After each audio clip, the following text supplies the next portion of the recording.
भ्रष्टाचार के खिलाफ जीरो टॉलरेंस की पॉलिसी अपनाने की बात करने वाले महाराष्ट्र के मुख्यमंत्री देवेंद्र फडणवीस के मंत्रिमंडल में अब छगन भुजबल की एंट्री हो चुकी है। छगन भुजबल ये वही नेता है जिन्हें 2016 में देवेंद्र फडणवीस की सरकार में जेल में डाला गया था, लेकिन उसके बाद आज देवेंद्र फडणवीस के मंत्रिमंडल में छगन भुजबल की जिस तरह से एंट्री हो चुकी है, उसके बाद राजनीतिक गलियारों में ये चर्चा होने लगी है कि आखिर वो क्या कारण थे जिसके वजह से बीजेपी को ये कदम उठाना पड़ा। इस वीडियो में हम उन्हीं कारणों और मजबूरियों की बात करेंगे जिसके चलते बीजेपी के मंत्रिमंडल में अब छगन भुजबल की एंट्री हो चुकी है। नमस्कार, आप देख रहे हैं लोकमत हिंदी। मेरा नाम है सोनू कनौजिया। मार्च 2016 को छगन भुजबल को ईडी ने महाराष्ट्र सदन स्कैम के मामले में गिरफ्तार किया था। इसके बाद छगन भुजबल 2 सालों तक जेल में रहे थे, लेकिन आज छगन भुजबल ने महाराष्ट्र के राजभवन में मंत्री पद की शपथ ले ली और इस शपथ में देवेंद्र फडणवीस भी मौजूद थे, जिनकी सरकार में 2016 में छगन भुजबल को जेल में डाला गया था। अब ये चर्चा होने लगी है कि आखिर बीजेपी की मजबूरियां क्या थी। चलिए एक एक करके गिनाते हैं बीजेपी की मजबूरियां। सबसे पहली मजबूरी है राज्य में मराठा आरक्षण का एक बार फिर से सक्रिय होना। आपको बता दें कि मराठा आरक्षण ये बीजेपी के लिए हमेशा से ही सरदर्द का इशू रहा है।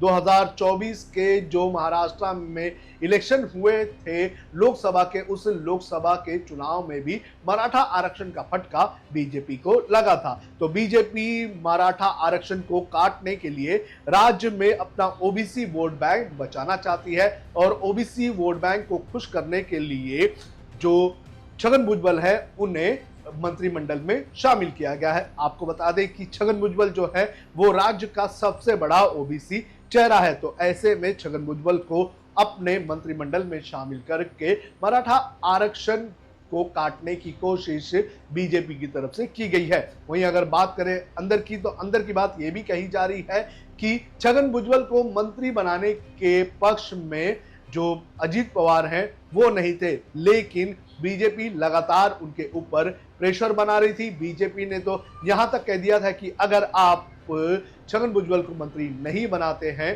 तो बीजेपी अपने कोटे से उन्हें मंत्री बनाएगी। आपको बता दें कि पिछले कुछ वक्त से यह भी देखा गया था कि बीजेपी की छगन भुजबल से जो करीबियां हैं वो बढ़ती जा रही थी। तो मराठा आरक्षण को काटने के लिए और एक ओबीसी स्पेस लाने के लिए यह बड़ा कदम बीजेपी की तरफ से उठाया गया है।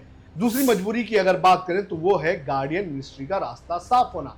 आपको बता दें कि जनवरी के महीने में देवेंद्र फडणवीस की सरकार ने रायगढ़ और नासिक जिले के गार्डियन मिनिस्ट्री का अनाउंसमेंट किया था। नासिक से जो बीजेपी के नेता है गिरीश महाजन को गार्डियन मिनिस्टर बनाया गया था, लेकिन उनके इस अनाउंसमेंट के बाद जहां एकनाथ शिंदे बड़े पैमाने पर नाराज हो गए थे, तो वहीं दूसरी तरफ छगन भुजबल भी अपनी इस पद के लिए दावेदारी पेश कर रहे थे। छगन भुजबल नासिक से ही आते हैं, नासिक के एवला सीट से वो विधायक हैं। तो ऐसे में बीजेपी ने छगन भुजबल को राज्य की पॉलिटिक्स में लाकर नासिक के गार्डियन मिनिस्ट्री का पद अपने नेता गिरीश महाजन के लिए साफ कर दिया है। आपको बता दें कि नासिक का गार्डियन मिनिस्ट्री का पद इसलिए भी इंपॉर्टेंट है कि यहाँ पर आने वाले कुछ सालों में कुंभ का मेले का आयोजन किया जाना है, तो बड़े पैमाने पर इन्वेस्टमेंट सरकार यहां पर करने वाली है और यही कारण है कि जो एकनाथ शिंदे हैं वो लगातार इस पद के लिए अपने नेता दादा साहब भूसे की दावेदारी कर रहे थे। तीसरी मजबूरी है गोपीनाथ मुंडे का रिप्लेसमेंट।